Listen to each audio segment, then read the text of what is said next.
Right now, as you watch this video, the United States national debt is growing by almost $70,000 every second. That's $1 million every 14 seconds, and by the time this video ends, it will have grown by another 50 million. The total? $36.2 trillion. To put that in perspective, if you spent $1 million every single day since the birth of Christ, you still wouldn't have spent 36 trillion. So here's the question nobody wants to answer. Who actually pays for this? Let's rewind. For most of American history, national debt was temporary, something you took on during war, then paid off during peace. After World War II, U.S. debt peaked at 106% of GDP, but the economy boomed. Manufacturing exploded, wages rose, and even though we didn't fully pay off the debt, it shrank as a percentage of the economy. Then came the 1980s. Everything changed. Reagan slashed taxes and increased military spending. The debt nearly tripled from $900 billion to $2.6 trillion. Bush Sr. pushed it to $4 trillion. Clinton actually balanced the budget for 4 years the last time that happened. But then came 9/11, 2 wars in Iraq and Afghanistan, and the 2008 financial crisis. Obama added $8.6 trillion, much of it responding to the Great Recession. Trump added $8.4 trillion, including $3 trillion in COVID relief. Biden, another $4.5 trillion through 2025.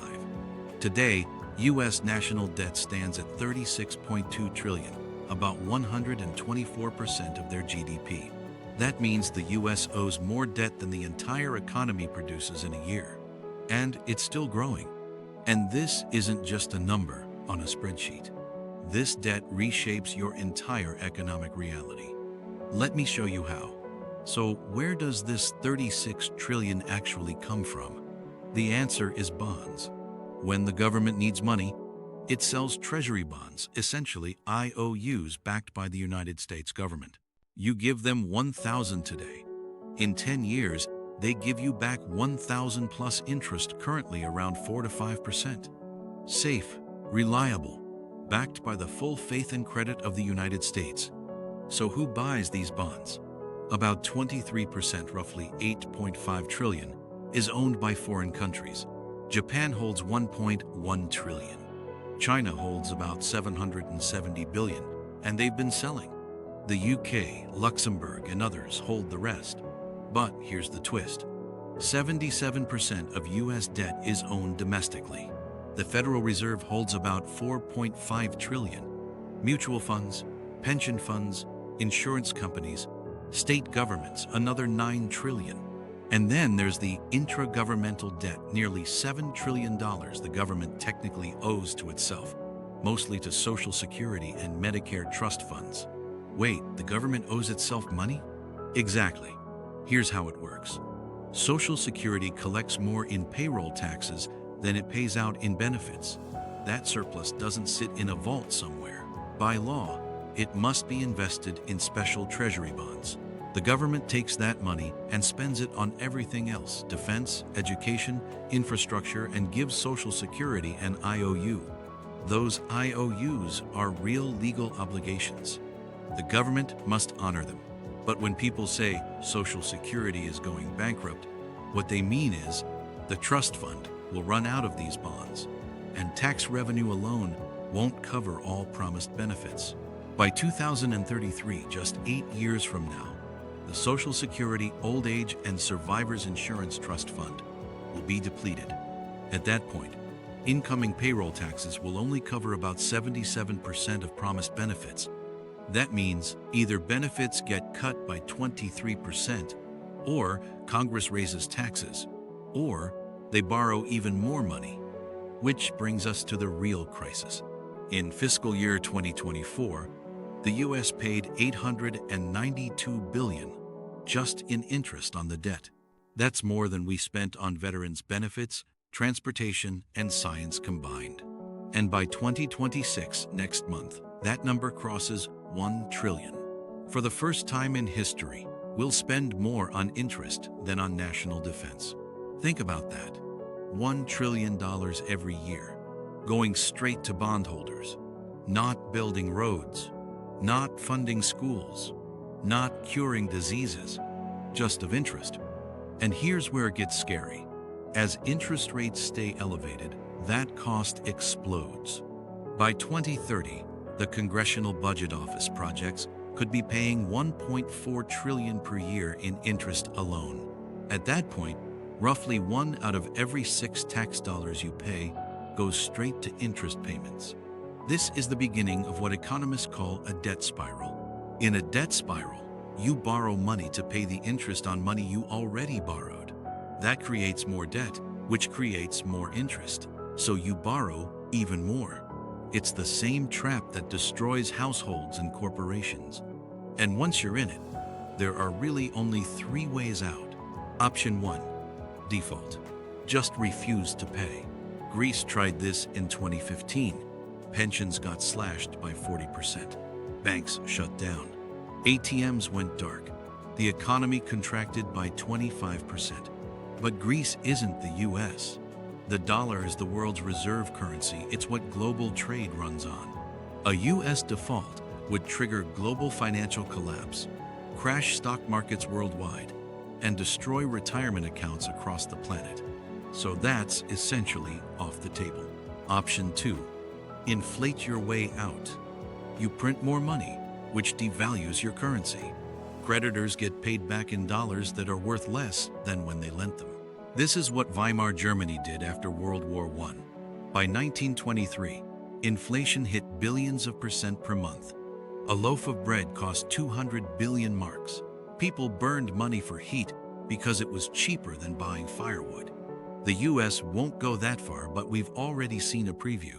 From 2021 to 2023, we experienced the highest inflation in 40 years. In June 2022, prices were rising at 9.1% annually, the fastest pace since 1981. Your rent went up, groceries went up, gas hit $5 a gallon in some places. Over those 3 years, the cumulative inflation was about 17%. That means if you had 10,000 inches savings, it lost about 1,700 inches purchasing power. Why did this happen? There are multiple factors. Supply chain disruptions from COVID, the war in Ukraine driving up energy prices, and yes, $5 trillion in government stimulus spending, plus the Federal Reserve expanding its balance sheet by $4.8 trillion. More dollars in the system, chasing the same amount of goods, pushes prices up. And here's the uncomfortable truth. Inflation is a hidden transfer of wealth. You didn't vote for it. Congress didn't explicitly tax you, but your savings lost value anyway. Debtors benefit, their debt becomes easier to pay off. Savers get crushed. That's one way debt gets dealt with.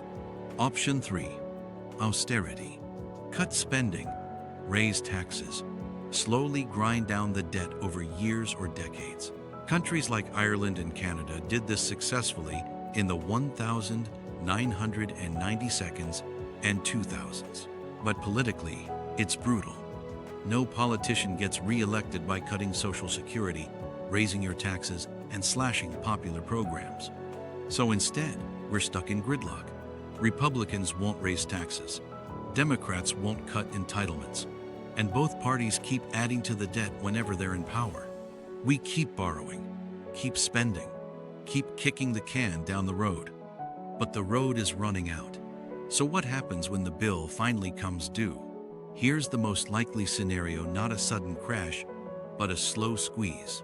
First, interest rates stay higher for longer. The government has to offer better returns to attract bond buyers, which makes everything else more expensive.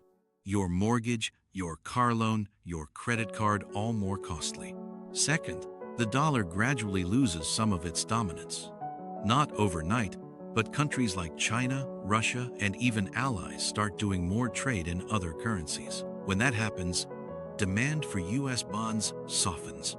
We can't borrow as easily or as cheaply. Third, entitlement programs face a reckoning. Social Security, Medicare, Medicaid, the math doesn't work. Either benefits get cut, taxes go up dramatically, or the retirement age gets pushed to 70 or beyond.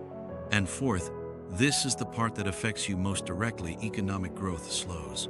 Here's why. When the government spends $1 trillion on interest, that's $1 trillion not invested in education, infrastructure, research, or anything that grows the economy. It's dead weight. High debt loads correlate with slower GDP growth, fewer jobs created, lower wage growth, less opportunity. If you're under 40, you'll spend your prime earning years in an economy constrained by debt decisions made decades ago. Not entirely paying it off, that's probably not realistic, but dealing with the consequences. Now, here's what the doomsayers often leave out. Not all debt is created equal. When you borrow to buy a house, that's different from borrowing to go on vacation. One builds equity, the other just creates obligation. Government debt works the same way. Borrowing to build highways, fund scientific research, or invest in education can generate economic returns that exceed the cost of the debt. The problem is when you borrow to fund consumption things that don't generate future growth. Also, the US has one massive advantage. We borrow in our own currency. Japan's debt to GDP ratio is over 260%, double ours, and they haven't collapsed. Why? Because they owe yen and they control the yen. Same with us and the dollar. That doesn't mean we can borrow infinitely. Eventually, lenders lose confidence or inflation becomes uncontrollable. But it does mean we're not Greece. We have more options.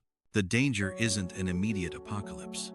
It's slow erosion of opportunity, of growth, of the social programs you've been promised. Here's the bottom line. The $36 trillion debt isn't some distant future problem. It's restructuring your economic reality right now. Every time the Fed keeps rates high to fight inflation, partially caused by government spending, that makes your mortgage more expensive. That's the debt. Every time politicians promise benefits they can't afford without borrowing more, that's the debt compounding. Every time you hear that Social Security might not be there for you, that's the debt coming home to roost. But here's what's true. This isn't some unstoppable force of nature. It's the result of decisions. Congress could raise taxes. They could cut spending. They could reform entitlements to match revenue. They don't, because voters punish politicians who do any of those things. We want low taxes and high benefits and a balanced budget, and economically, you can't have all three. So the debt grows. The people who borrowed this money, the politicians who voted for unfunded wars, tax cuts without spending cuts, stimulus programs, many of them will be retired or gone when the real reckoning comes. But you'll be here, not necessarily in some Mad Max collapse scenario, but in an economy where more and more resources go to interest payments instead of investments in the future, where economic mobility is harder, where the safety net is weaker, where opportunity is scarcer. So here's my question for you. What do you think is the real solution? Should we raise taxes, cut spending, let inflation do the work? Or is there a fourth option nobody's talking about? Drop your answer in the comments. I'm genuinely curious what you think. And if this video made you think differently about where your tax dollars go, subscribe for more financial truth that actually makes sense of the numbers. Thanks for watching.